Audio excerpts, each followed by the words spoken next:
Question पे जाने के पहले एक छोटा सा आइडिया और let say if two different ratios are given.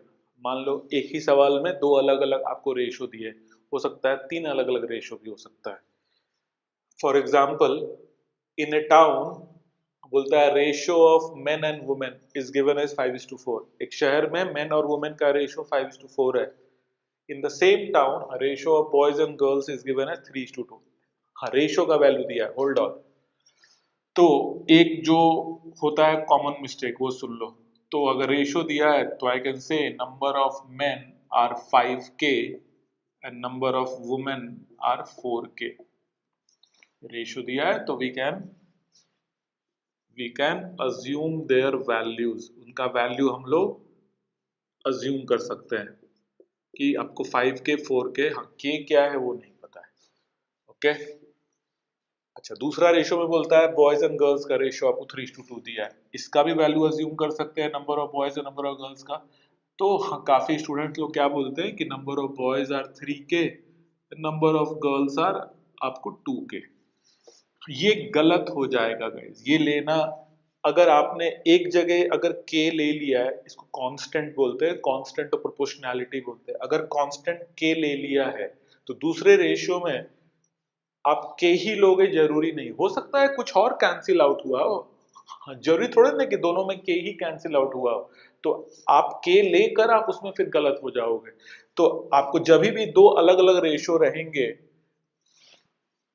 ये मेन और वुमेन का है और ये बॉयज एंड गर्ल्स का है, तो आपका ये जो कांस्टेंट है ये अलग अलग होना चाहिए, सेम नहीं ले सकते हो। तो कहने का मतलब मेरे को अगर नंबर ऑफ बॉयज लेना ही है तो मैं 3x लूंगा और नंबर ऑफ गर्ल्स मैं 2x लूंगा। इट मीन्स कुछ भी लो लेकिन के से अलग लो, सेम नहीं ले सकते। हाँ, तो वो ध्यान रखना। इसी में अगर मान लो आप बोलते तीसरा रेशियो आ जाता, हाँ, तो उसमें भी मैं नया कांस्टेंट लेता। अगर के एक्स ले लिया है तो तीसरे वाले में वाई लूंगा या जेड लूंगा। हाँ, कुछ भी लूंगा लेकिन सेम नहीं लूंगा। हाँ, तो वो ध्यान रखना पड़ेगा। ओके, तो योर बेसिक्स में इतना तो कवर हो जाएगा। अब इस पे कुछ क्वेश्चन देखते हैं। लेट्स से अगर स्टार्ट करें इजी क्वेश्चन से, if the ratio of amounts with let's say A, B and C is 7:, let's say 5:9, ये रेशियो का वैल्यू दिया है। चलो पहला question, if C has let's say 180 rupees, मेरा क्वेश्चन है so find the amount with B। ये आपका स्ट्रेट फॉरवर्ड, जिनका कैलकुलेशन अच्छा है आप लोग ओरल भी सोच सकते हो। तो अगर मेरे को रेशियो दिया है तो अपने मन में मैं अज्यूम करूंगा, अज्यूम करने का कोशिश करो। ये मैं आपको समझाने के लिए लिख रहा हूँ। अज्यूम किया कि होल्ड ऑन, ए के पास आपको 7k रुपया है, बी के पास 5k रुपया है और सी के पास 9k रुपया है। ये अज्यूम किया। आप अभी क्वेश्चन में देखो आपको किसका डेटा दिया, वो डेटा दिया है सी का। इट मीन सी के पास जो 9k रुपया है और ये सी के पास एक्चुअल रुपया, ये दोनों बराबर होना चाहिए। तो आई कैन से 9k इज इक्वल टू 180। तो k का वैल्यू आ गया 20। मतलब जो कैंसिल होने वाला था, जो k हम लोग कैंसिल करते थे, उसका वैल्यू पता चल गया 20। अभी वो पता चल गया, अभी तो मेरे को सब कुछ पता चल जाएगा। हाँ, क्वेश्चन में बोल रहा है कि बी के पास कितना अमाउंट है। आपको B के पास अमाउंट है 5k और K का वैल्यू अपने को पता चला हुआ है, तो B के पास 100 रुपया होना चाहिए, ये आंसर आ जाएगा। अगर A के पास पूछता तो 7 × 20 हो जाता, 140 हो जाता।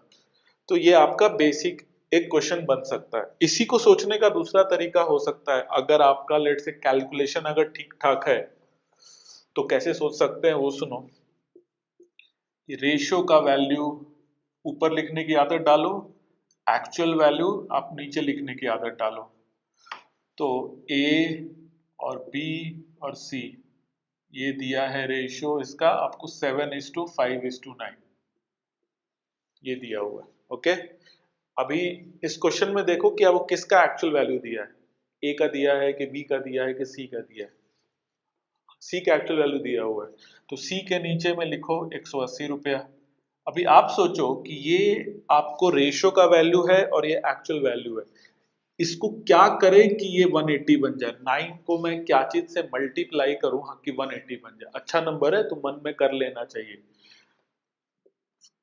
होता है 9 इंटू 2 18 होता है, तो 9 इंटू 20 180 होगा। हाँ, तो अगर सी का जो पार्ट है अगर उसको 20 टाइम्स मल्टीप्लाई कर रहे हो और मेरे को सवाल में बी का निकालना है, तो आपको ये जो बी का भी पार्ट है ये भी 20 टाइम्स मल्टीप्लाई करना पड़ेगा, तो ये आएगा 100 रुपया।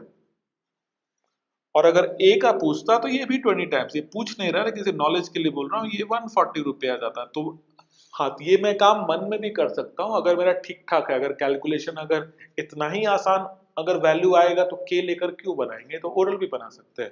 हाँ, तो कहने का मतलब क्या है, आप बोलोगे ये 20 से मल्टीप्लाई हुआ तो ये दोनों क्यों हुआ। 20 से करोगे तब तो रेशो आएगा फिर से वही, रेशो तो चेंज नहीं होने वाला। अब 20 से अगर इसको मल्टीप्लाई किया तो ये भी 20 से मल्टीप्लाई होना होगा और ये भी 20 से मल्टीप्लाई होना, तभी तो रेशो फिर से 7:5:9 आ जाएगा। हाँ, तो कहने का मतलब रेशो है, तो अगर एक को अगर आप 20 से मल्टीप्लाई कर रहे हो तो बाकी दोनों को भी 20 से ही मल्टीप्लाई करना पड़ेगा। तो ये बेसिक आइडिया चल रहा है।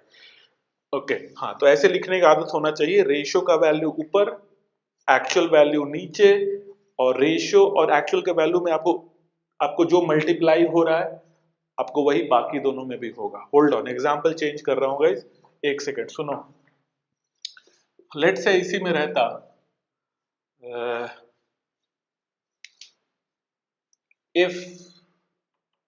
if total money with all three of them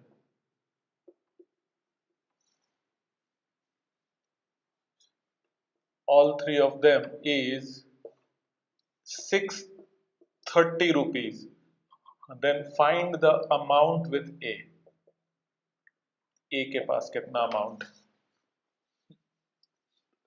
अभी ये क्वेश्चन भूल जाओ, हाँ ये नया क्वेश्चन बन गया, इसको यूज नहीं करना है, डोंट यूज दिस डेटा, ये डेटा अभी रिडंडेंट हो गया, मैंने दूसरा नया सवाल डाल दिया और इसका इंफॉर्मेशन यहाँ दिया हुआ है।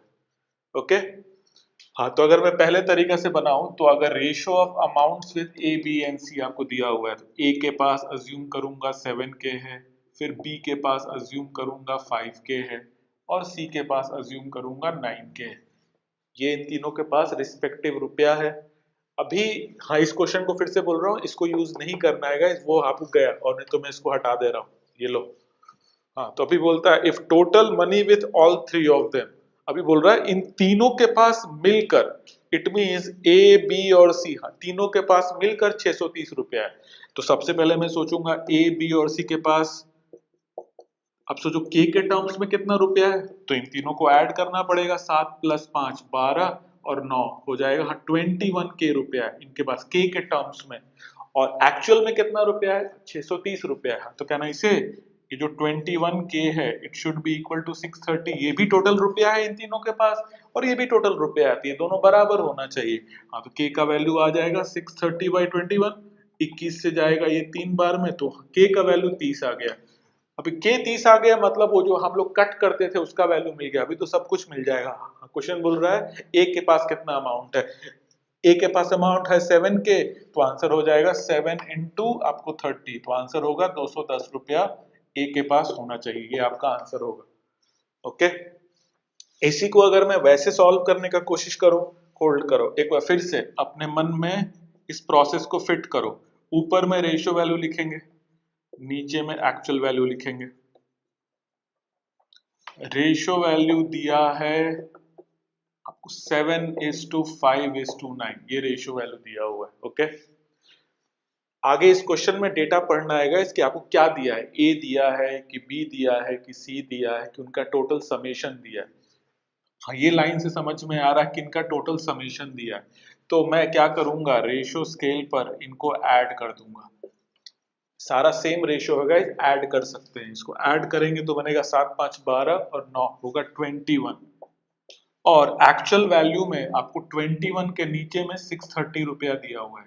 तो अभी सोचना चालू करो, हाँ 21 को आप क्या चीज से मल्टीप्लाई करोगे कि 630 बन जाएगा। और अगर इतना अगर नजर नहीं आता तो 21 से डिवाइड कर दो 630 को, ये जाएगा आपको 3 टाइम्स और जीरो आएगा, ये जाएगा 0 टाइम्स।